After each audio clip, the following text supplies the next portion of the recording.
Pargana news, সঙ্গে আমি সোমনাথ ভট্টাচার্য। চিন্ময় কৃষ্ণ প্রভু, যার নাম এখন প্রায় সকলেই জানেন, গত 19শে জানুয়ারি চট্টগ্রামের আইনজীবী সাইফুল ইসলাম আলিফ খুনের মামলায় তার বিরুদ্ধে চার্জ গঠন করা হলো।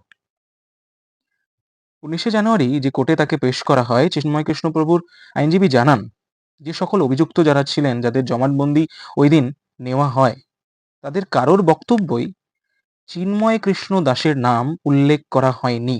কথাটি অত্যন্ত গুরুত্বপূর্ণ।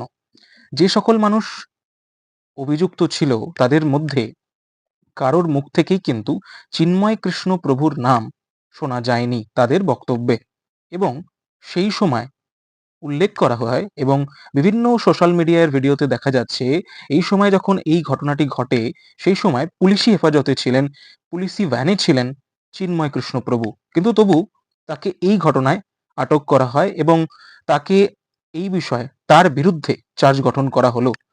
আসি আমি পরবর্তী ঘটনাগুলোতে। 2024 সাল 25শে অক্টোবর চট্টগ্রামে সমাবেশ করছিল বাংলাদেশ সনাতন জাগরণ মঞ্চ। বাংলাদেশে জাতীয় পতাকার অবমাননার অভিযোগ ওঠে। এই অভিযোগটি আনেন বিএনপি নেতা, যার নাম ফিরোজ খান। তিনি বলেন, তিনি এটাকে উপলব্ধি করেন সেখানে।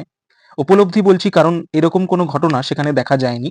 তিনি এটাকে কল্পনা করেন বোধহয়। তিনি এখানে বলেন যে সেখানে বাংলাদেশী যে পতাকা, বাংলাদেশের যে জাতীয় পতাকা, সেখানে তার অবমাননা হয়েছে এবং বাংলাদেশের পতাকার ওপরে গেরুয়া পতাকা দিয়ে সেখানে সমাবেশ করা হচ্ছিল। আদতেও দুটি আলাদা আলাদা স্তম্ভে পতাকাগুলোকে দেখা যায়, গেরুয়া পতাকা হোক বা বাংলাদেশের জাতীয় পতাকা। ফিরোজ খান তিনি এটা উপলব্ধি করেছেন এবং পরবর্তীতে তিনি রাষ্ট্রদ্রোহের মামলাও করেন এবং সেই মামলার ভিত্তিতে যথাযথভাবেই চিন্ময় কৃষ্ণ দাস প্রভুকে গ্রেপ্তার করে বাংলাদেশের প্রশাসন এবং 2024-এর সেই 25শে অক্টোবরের ঘটনার পর থেকে কার্যত গ্রেপ্তার হওয়া পর্যন্ত এখনো অবধি পুলিশি হেফাজতে চিন্ময় কৃষ্ণ দাস প্রভু, এবং তার বিরুদ্ধে 19শে জানুয়ারি চার্জও গঠন করা হলো আইনজীবী সাইফুল ইসলাম আলিফ খুনের ঘটনায়।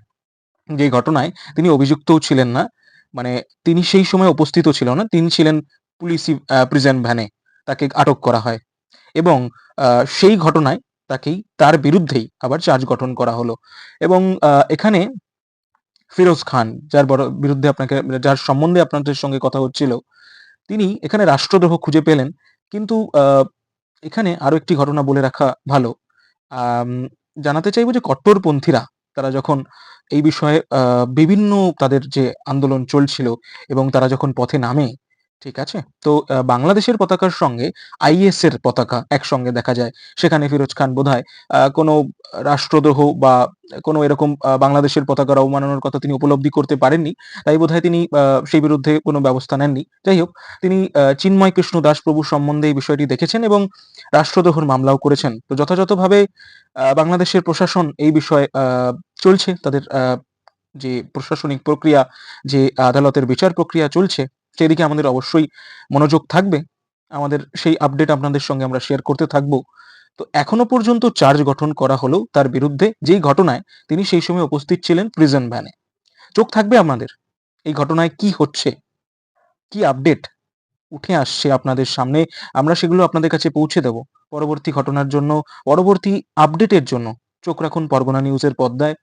ভালো থাকুন, সুস্থ থাকুন, দেখতে থাকুন পরগনা নিউজ। নমস্কার।